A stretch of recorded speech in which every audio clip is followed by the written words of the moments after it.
When these green plants begin to push their way through the rich soil of Tasmania, they could easily be mistaken for lettuce. And though they're planted alongside traditional crops like cauliflowers, the rules for growing them are a little more strict.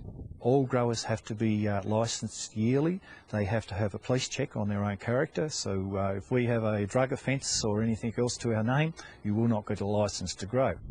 Because these are poppies which can be used to produce opium, heroin, morphine and a variety of pain-relieving drugs. And in Tasmania they've become so good at growing poppies that the island state now supplies half of the world's medicinal opiates. 1,000 farmers cultivating 25,000 hectares of the plant, which is nature's chemical factory. You'd expect tight security around such a potent crop, and here it is. A low fence with some barbed wire and a big warning sign which lets you know it's not your average fruit or veg inside. There are a few police patrols around harvest time, but growers like Mike Badcock rely mainly on the farming equivalent of neighbourhood watch to protect their plants. Without that type of security, we would not be able to have that poppy industry in Tasmania. It's a bit different from growing peas or cauliflowers, isn't it? Yes, well, sometimes we lose a few peas and a few cauliflowers, but very rare to lose any poppies. There have been incidents of people boiling up a few capsules to make a potentially lethal brew, but nothing large scale. The crop is processed on the island by drug companies like GlaxoSmithKline, which first introduced poppies to Tasmania because of the suitable climate.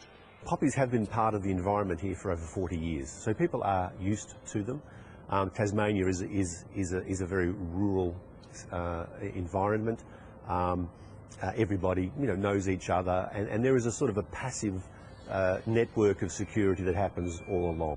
The industry did make global headlines 18 months ago with a claim that wallabies were eating the plants and getting so stoned that they were hopping about creating crop circles. It was a wonderful story, but sadly it was completely untrue. The wallabies do nibble on many of the local crops, but these leaves are apparently quite bitter, and you certainly don't get high from eating them.